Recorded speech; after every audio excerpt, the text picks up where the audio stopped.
महाराष्ट्र का एकमात्र double Guinness world record holder Somaiya MSPM group of institutions प्रस्तुत करता है।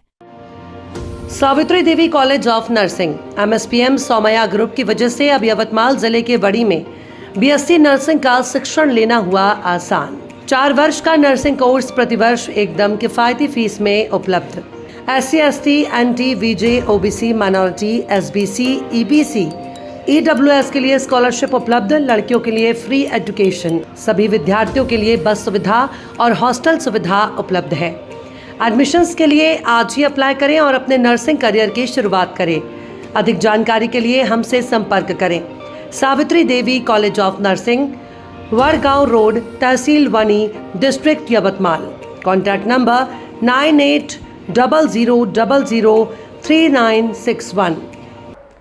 नागपुर शहर कांग्रेस के नवनियुक्त अध्यक्ष प्रफुल्ल गुड़धे पाटिल के एक बयान ने प्रदेश की राजनीति में नई बहस छेड़ दी है। पदभार संभालने के बाद गुड़धे ने भारतीय जनता पार्टी पर तीखा हमला बोलते हुए कहा कि नागपुर में भाजपा की दुकान उनके पिता ने शुरू की थी और अब बेटे होने के नाते उनकी जिम्मेदारी है कि वो उसे बंद करें।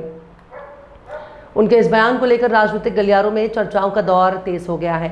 गुड़धे के बयान पर महाराष्ट्र के राजस्व मंत्री चंद्रशेखर बावनकुले ने कड़ा पलटवार किया है। उन्होंने इसे बेहद बचकाना और अपरिपक्व बताते हुए कहा कि 1.5 करोड़ से अधिक सदस्यों वाला और दुनिया का सबसे बड़ा राजनीतिक दल भाजपा कोई ऐसी संस्था नहीं है जिसका शटर बंद करने की बातें केवल भाषणों में की जा सके।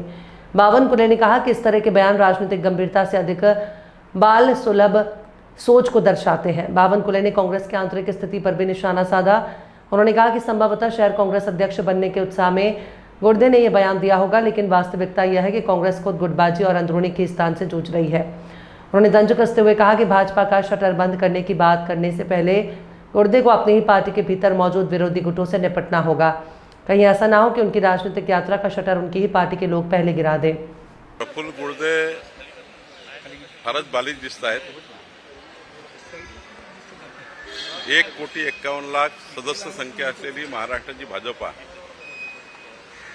आणि जगातील सर्वात मोठा पक्ष असलेला भाजप प्रफुल्ल गुड़धे सारखे अतिउत्साही हे जर आमचं शटर बंद करायला निघले खरं तर फारच बालिशपणा आहे। नवनवीन अध्यक्ष झाल्यानंतर अतिउत्साह आहे तुम्ही बोलले असतील, पण त्यांनाही माहीत आहे की काँग्रेस पार्टीमध्येच एवढी गटबाजी आहे नागपूरमध्ये की त्यांच्याच गटातले लोक प्रफुल्ल गुड़धेचं शटर बंद करतील। भाजप पार्टी विथ डिफरन्स म्हणतात, त्याचा आदर्श नमुना प्रत्येक नगरसेवकाने 13,000 स्वखर्चानं गोळा केले आणि मुंबईला चालले प्रशिक्षणासाठी। काय सांगणार? आमचे नागपूरचे सर्व नगरसेवक, जिल्ह्यातले सर्व नगरसेवक हे आपले स्वतःचे पैसे खर्च करून प्रशिक्षणाला चालले आहेत। सोबतच काही प्रवासाला चालले आहे, पण त्यांनी सांगितलं की आम्ही आपल्या स्वखर्चाने आम्ही आमची ट्रिप करू, आम्हाला पक्षाकडनं कुठली मदत नको आहे। ही एक चांगली बाब नागपूरमध्ये एक आदर्श उदाहरण ठरलेलं आहे। महाविकास आघाडीमध्ये पोस्ट सध्या चर्चेत आहे। त्यांनी म्हटलेलं आहे की सुनेत्रा पवार मला राज्यसभेला घ्यायला इच्छुक होत्या, पण त्यांनी पक्षप्रवेशाची अट घातली होती।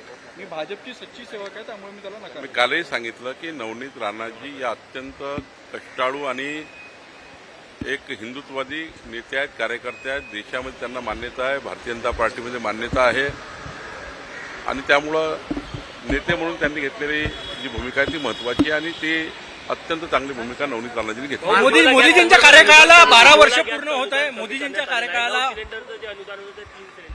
काही थोडा काळ लागेल, जसं कोरोनाच्या काळामध्ये आपण काही सवलती कमी झाल्या, काही वाढल्या, मग मात्र स्टेबल झालं। थोड्या काळाने स्टेबल होतं, काही काळापुरते निर्णय व्हावे लागतात। मोदीजीच्या कार्यकाळाला 12 वर्ष पूर्ण झालेले आहे। नेहरूजींचा कार्यकाळ होता, तेवढा कार्यकाळ त्यांनी पूर्ण केलेला आहे। मोदीजी असा कार्यकाळ पूर्ण करणार आहे पुढे की यानंतर मोदीचा कार्यकाळ कोणी पूर्णच करू शकणार नाही, एवढा मोठा कार्यकाळ मोदीजी पूर्ण करतील। खरं तर इतका मोठा कार्यकाळ पुन्हा मोदीजीचा राहणार आहे।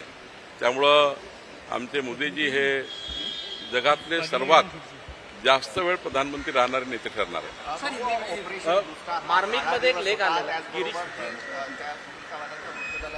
त्यांना शहीद म्हटलं आहे। गिरीश महाजन अमृतसरमध्ये होते, एवढी का कार्यक्रमात ऑपरेशन बुस्टार्टच्या लोकांना शहीदचा दर्जा दिला। नाही तर मला तपासावं लागेल, मी काही त्यामध्ये बघितलं नाही.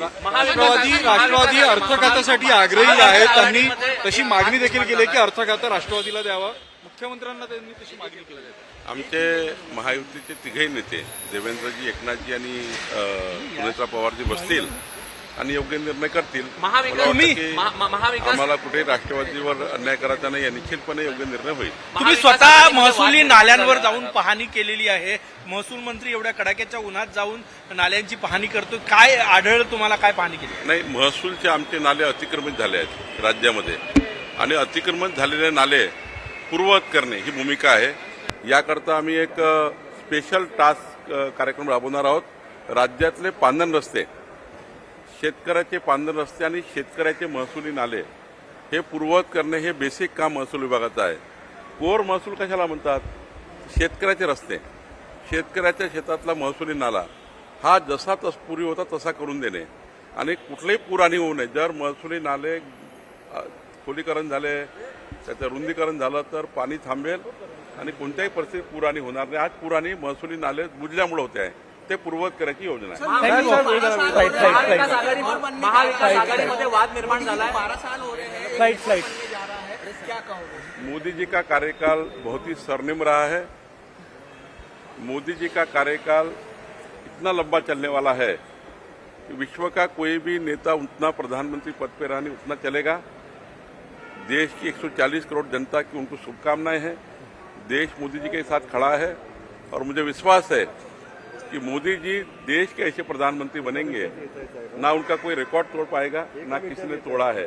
ऐसे ही प्रधानमंत्री हमारे मोदी जी है.